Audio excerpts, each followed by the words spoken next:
Hi, welcome to Angie's Cozy Corner. It's been a long time. I've been working on a big project. So, as someone that only gets a chance to record currently part time, I haven't really had a chance to do Angie's Cozy Corner because I am very gratefully working on a really cool project that I hope everyone's really going to love when it comes out, which should hopefully be, I believe, at the end of the year. Or if at the latest, probably early next year. So, yeah, well, I really had to find a moment to be able to do a story for Halloween because I just love Halloween so much. And for those of you who saw the very first episode of Angie's Cozy Corner, you'll remember that I did The Telltale Heart by Edgar Allan Poe. And there was a wonderful skeleton that I had on the YouTube version of the story, and he makes a reappearance this year. I had to bring him back for Halloween. So if you get a chance to hop over to YouTube, if you're not watching this on YouTube currently, I really enjoy the skeleton. I get such a huge kick out of him. So go check him out. I have not named him, so if you have any suggestions, let me know. But anyway, I hope you enjoy our story today, which is going to be The Raven by Edgar Allan Poe. So grab your favorite drink, snack, and get cozy. Once upon a midnight dreary, while I pondered, weak and weary, over many a quaint and curious volume of forgotten lore, while I nodded, nearly napping, suddenly there came a tapping, as of someone gently rapping at my chamber door. "'Tis some visitor," I muttered, tapping at my chamber door. "Only this, and nothing more." Ah, distinctly I remember, it was in the bleak December, and each separate dying ember wrought its ghost upon the floor. Eagerly I wished the morrow. Vainly I had sought to borrow from my books surcease of sorrow, sorrow for the lost Lenore, for the rare and radiant maiden whom the angels name Lenore, nameless here forevermore. And the silken, sad, uncertain rustling of each purple curtain thrilled me, filled me with fantastic terrors never felt before, so that now, so still the beating of my heart, I stood repeating, "'Tis some visitor entreating entrance at my chamber door, some late visitor entreating entrance at my chamber door, that it is, and nothing more." Presently my soul grew stronger, hesitating then no longer. "Sir," said I, "or madam, truly your forgiveness I implore, but the fact is I was napping, and so gently you came rapping, and so faintly you came tapping at my chamber door, that I scarce was sure I heard you. Here I opened wide the door, darkness there, and nothing more. Deep into that darkness peering, long I stood there wondering, fearing, doubting, dreaming dreams no mortal ever dared to dream before. But the silence was unbroken, and the stillness gave no token. And the only word there spoken was the whispered word, Lenore. This I whispered, and an echo murmured back the word, Lenore. Merely this, and nothing more. Back into the chamber turning, all my soul within me burning, soon again I heard a tapping somewhat louder than before. "Surely," said I, "surely that is something at my window lattice. Let me see, then, what thereat is, and this mystery explore. Let my heart be still a moment, and this mystery explore. 'Tis the wind, and nothing more." Open here I flung the shutter, when, with many a flirt and flutter, in there stepped a stately raven of the saintly days of yore. Not the least obeisance made he, not a minute stopped or stayed he, but with mien of lord or lady perched above my chamber door, perched upon a bust of Pallas just above my chamber door, perched and sat, and nothing more.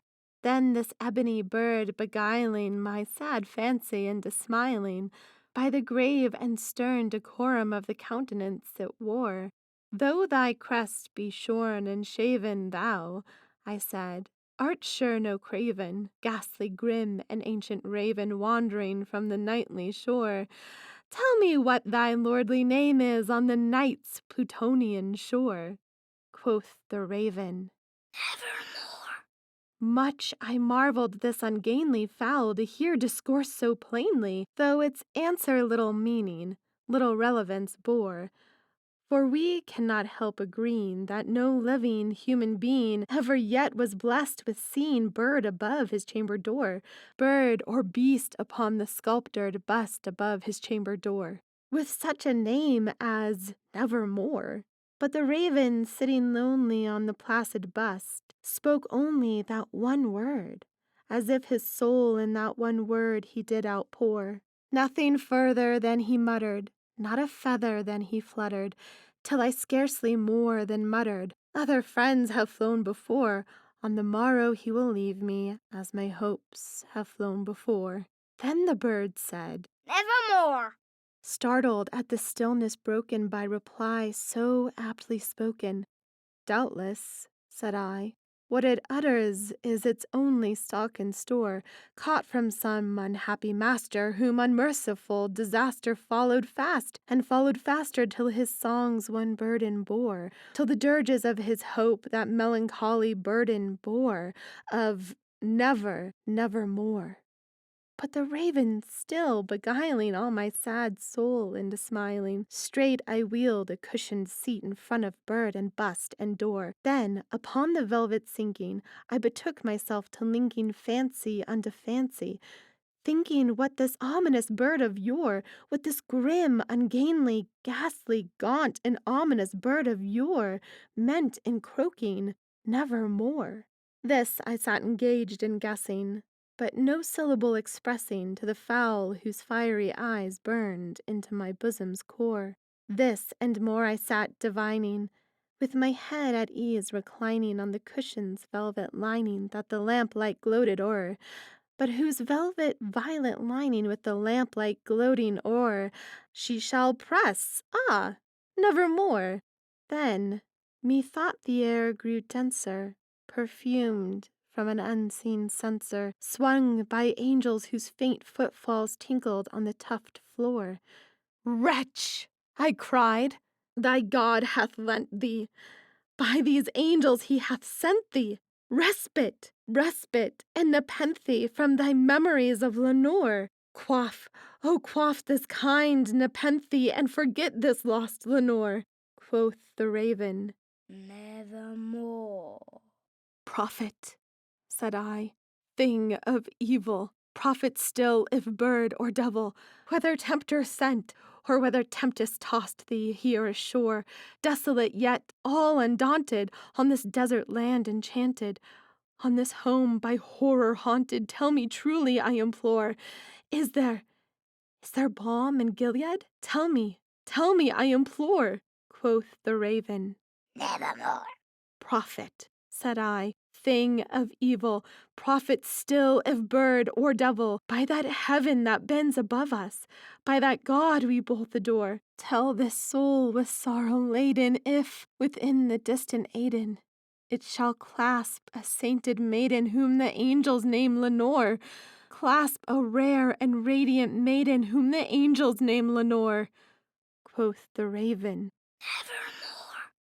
Be that word our sign of parting, bird or fiend? I shrieked, upstarting. Get thee back into the tempest and the night's Plutonian shore. Leave no black plume as a token of that lie thy soul hath spoken. Leave my loneliness unbroken. Quit the bust above my door. Take thy beak from out my heart, and take thy form from off my door. Quoth the raven, Nevermore.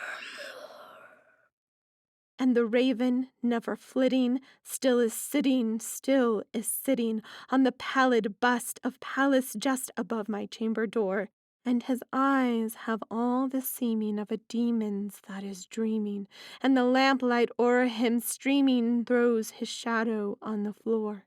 And my soul from out that shadow that lies floating on the floor shall be lifted nevermore. Ooh, that raven. don't know what to do about him. I don't even know. This is, this poem is so interesting to me because I feel like it just has so many different layers to it and it can have so many different meanings to it. And I feel like it's really just like all poetry, really. I feel like people just take from it what their own experience is. What does that raven mean to you?